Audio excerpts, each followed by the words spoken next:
Oh, saan dadaan yung train yan? Dyan? Madaan dyan? Doon sa kabila. Nandun.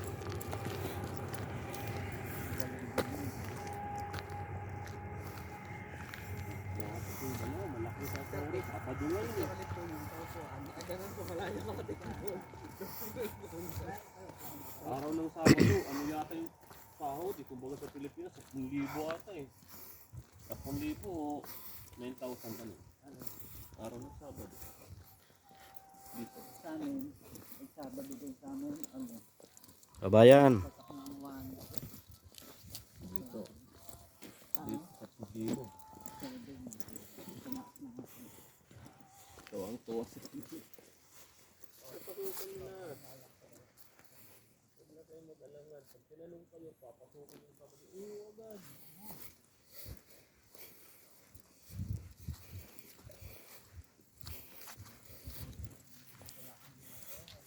Paborito ko pa naman yung mga debarring na yun. Kahit hanggang matapos yung kontrata ko, yun ang gawin ko.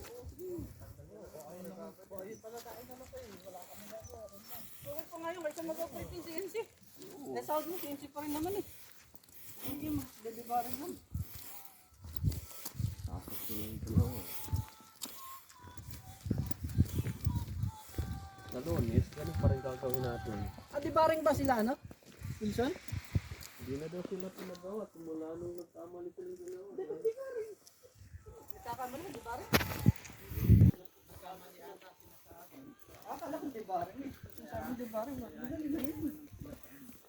Yun nga lang, medyo kung ikay kunyari.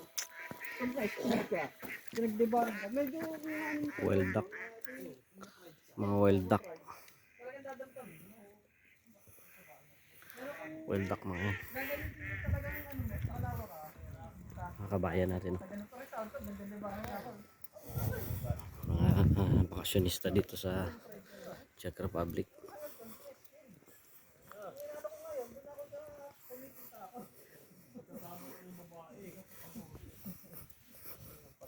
Ito yung karugtong ng train. Yan siya lulusot papuntang ano, lugar ng mga provinces dito sa Czech. nagpapapansin ka na talagang tayo ka yan.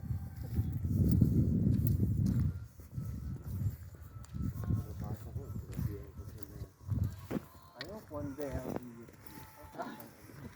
Kaya pala siya napagano.